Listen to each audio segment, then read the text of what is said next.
అఖండ భారతదేశంలో దక్కను ప్రాంతాన్ని ఇక్ష్వాకులు మొదలుకుని మౌర్యులు, శాతవాహనులు, విష్ణుకుండినులు, వేములవాడ చాళుక్యులు, కాకతీయులు, రేచర్ల పద్మనాయకులు మొదలగు వారు పాలించే కాలంలో ప్రజలు భాషా భేదాలు లేకుండా సంస్కృతం, తెలుగు, కన్నడ, మరాఠీ, తమిళం, హిందీ స్వేచ్ఛగా మాట్లాడుతూ జీవించేటోళ్ళు.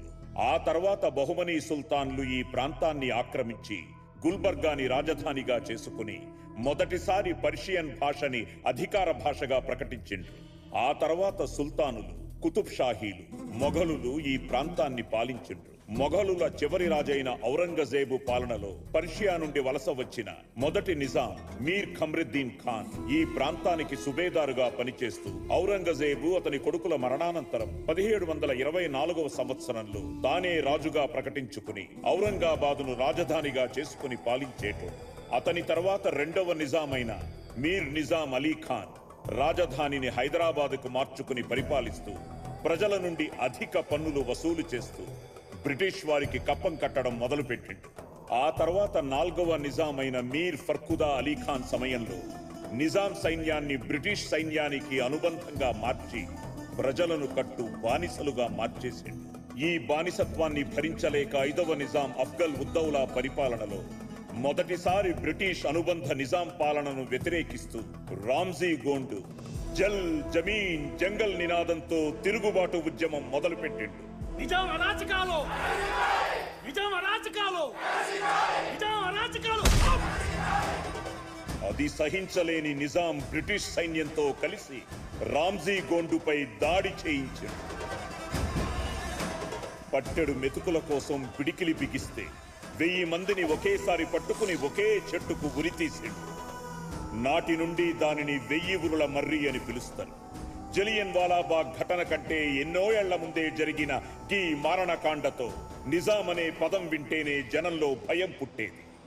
ఆ తర్వాత 6వ నిజాం మెహబూబ్ అలీఖాన్ కాలంలో ప్రజలకు కొంత ఊరట లభించింది. ఎవరి మతాచారాలు వాళ్లు పాటిస్తూ హాయిగా ఉండేటోళ్లు. హిందూ సంప్రదాయాలు, సంస్కృతులు ప్రోత్సహించబడ్డాయి. ఎన్నో భవనాలు నిర్మించబడ్డాయి. చెరువులు, కాలువలు తవ్వించబడ్డాయి. ఇతని మరణానంతరం 7వ ఆసఫ్ జాహీ బిరుదుతో పదవిని అలంకరించింది మీర్ ఉస్మాన్ అలీ ఖాన్.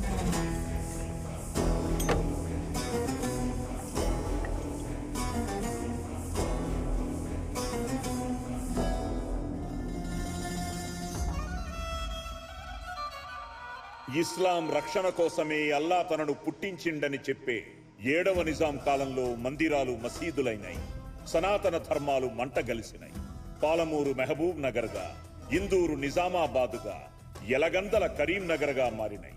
ఇతని కాలంలోనే కార్యరూపం దాల్చిన ఇస్లాం మతోన్మాద సంస్థ మజ్లీస్-ఈ ఇత్తేహాదుల్ ముస్లిమీన్ అధ్యక్షుడు బహదూర్ యార్ జంగ్ ఆధ్వర్యంలో తబ్లిక్ ఫర్మానా అమలు చేసి 12,000 మంది పేదలను ఇస్లాం మతంలోకి మార్చిండు. ఆ తర్వాత అతని వారసత్వాన్ని పుణికి పుచ్చుకున్నాడు కరుడుగట్టిన మతోన్మాది ఖాసీం రజ్వీ.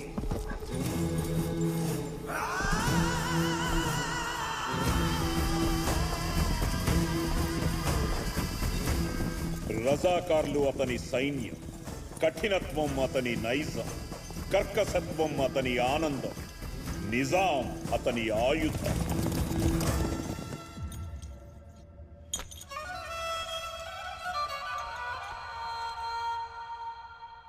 हुजूर, आपसे मिलने के लिए कैंपबेल जॉनसन आ गया. भेजो.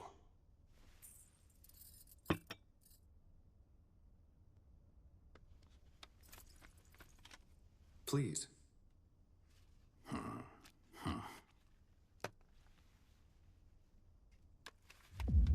अच्छा है.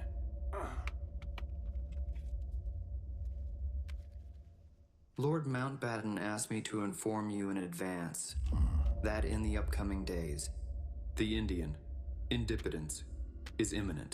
If you come to Delhi, he said that he would help you in talks with India. Are you agree with that? ఢిల్లీకొస్తే మేము తగ్గినట్టు అవుతుంది. అయినా మాకు ఎవరితో కలవాల్సిన పని లేదు. మీరు పోయిన తర్వాత మా రాజ్యం స్వతంత్ర ఇస్లామిక్ దేశంగా వర్ధిల్లుతుంది. తుర్కిస్తాన్ దీన్నెప్పుడు ఆసిఫ్ జాహీ వంశస్థలే పాలిస్తారు. ఎన్నో పోరాటాల ఫలితంగా భారతదేశానికి స్వతంత్రం వచ్చింది. దేశ ప్రజలంతా మువ్వన్నెల జెండాని ఎగరేస్తూ ఆనందోత్సవాలను జరుపుకుంటున్నారు. కానీ హైదరాబాద్ సంస్థానంలా 1946లోనే ఖిల్లా వరంగల్లో రహస్యంగా హిందుస్థాన్ జెండా ఎగరేసిన బత్తిని మొగిలయ్య గౌడుని ఇక్కడ రజాకర్ ముఠా తల నరికి వరంగల్ వీధుల్లో అతని రక్తంతో సాంపి జల్లిండు. ఇప్పటికీ ఇక్కడ వందే మాతరమన్న గొంతు నిజాం బూట్ల కింద నలిగిపోతనే ఉంది. మువ్వన్నెల జెండా మంటల్లో కాలిపోతనే ఉంది.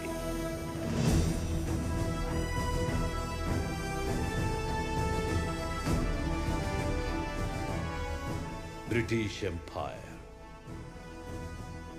రవి అస్తమించదు అనుకున్న బ్రిటిష్ సామ్రాజ్యానికి మనం పడమటి దిక్కును చూపించాం.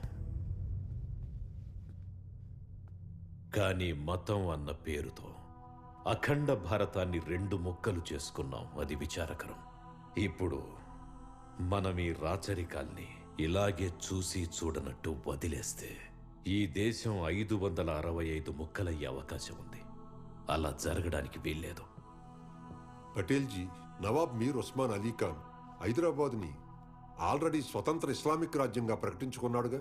ఆ మతం పేరు చెప్పుకునే భారత్ నుంచి విడిపోయిన పాకిస్తాన్ మనల్ని ఇంకా ఇబ్బంది పెడుతూనే ఉంది. 88% హిందువులు ఉండి కూడా భారత్ నడిబొడ్డులో ఉన్న హైదరాబాద్ ఇస్లామిక్ రాజ్యం అయితే అటు హిందువులకు ఇటు భారత్కు ప్రమాదకరం. వెంటనే అన్ని సంస్థానాలతో పాటు హైదరాబాద్ సంస్థానం కూడా భారత్లో కలవాలి.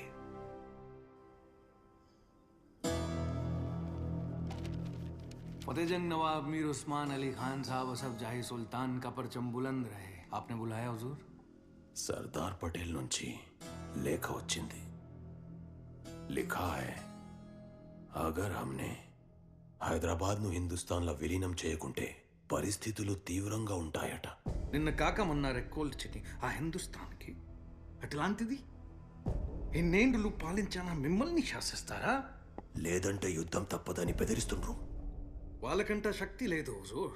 వాళ్ళు వాళ్ళ సమస్యల నుండి బయటపడే లోపు మనం మన హైదరాబాద్ను తుర్కిస్తాన్గా మార్చేద్దాం ఆరాంసే.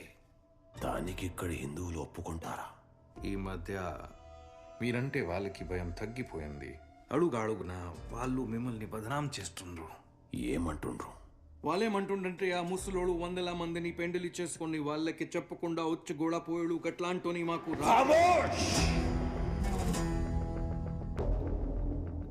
గుస్తాఖీ మాఫ్ కీజియే హుజూర్. ఇంత ధైర్యం నుంచి వచ్చింది కాఫిర్లకు. ఇళ్ళని రచ్చగొట్టే నోర్లు పుడుతున్నాయి కదా హుజూర్. జాయిన్ ఇండియా ఉద్యమంలా రామానంద్ తీర్థ్ లాంటి వాళ్ళు మాటి మాటికి హిందువుల ఇండ్లకి పోయి వాళ్ళని రచ్చగొడుతుండ్రు. ఏమని నూరి పోస్తుండ్రంటే హిందుస్థాన్ వాళ్ళ జన్మభూమి, మనం వాళ్ళ శత్రువలం. మన తుర్కిస్తాన్ పాకిస్తాన్ కంటే ఘోరమైతుందట. మీరింకా ఇట్లనే మౌనంగా ఉంటే ఆసిఫ్ జాహీ సుల్తాన్ల వంశమే అంతమై ప్రమాదం ఉంది. మేము 200 సంవత్సరాలు పైగా వీళ్ళని పాలిస్తున్నాం. కీళ్ళ బాగు కోరినాం. అయినా వీళ్ళు మమ్మల్ని హేళన చేస్తూ మాకు వ్యతిరేకంగా ప్రవర్తిస్తుండ్రు. అలాంటి ద్రోహుల్ని కనికరం లేకుండా ఉరి తీయండి. ఇస్లాంని వ్యాప్తి చేయండి. ప్రతి వాడలా మస్జిద్లు కట్టించండి. ప్రతి ఇంటి పైన ఇస్లాం జెండా ఎగరేయండి. హిందీ, సంస్కృతం, తెలుగు, కన్నడ, మరాఠీ భాషలని పుస్తకాల నుంచి తీసి పడేయండి. వాళ్ళ యజ్ఞోపవీతాలన్నీ తెంపేయాలి. అరబీ, ఉర్దూ చదివించాలి. ఈ శాసనాన్ని తక్షణమే కఠినంగా అమలు చేయండి. అది చూసి వణుకు పట్టాలి కాఫిర్లకు. तब समझ में आएगा.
రామ్ లాంటి ప్రభు మాట్లాడే దైవ భాషని కాదని నీ మాతృభాషని నేర్పిస్తూ రాజ్యద్రోహం చేస్తున్నావా?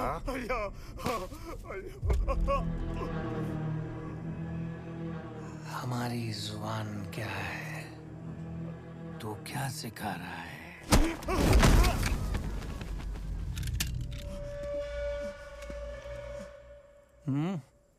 उर्दू।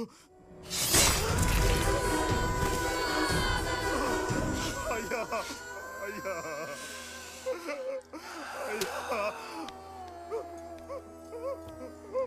लिखो अलेफ।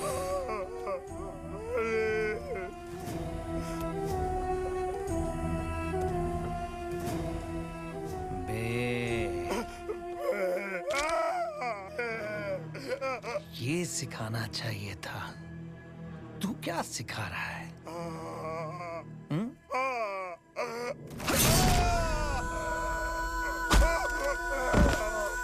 इकड़ा उर्दू ने चदवाले दफन करो तेलुगु को, तेलुगु सामाजिक हवाले, खत्म करो इन बच्चों को।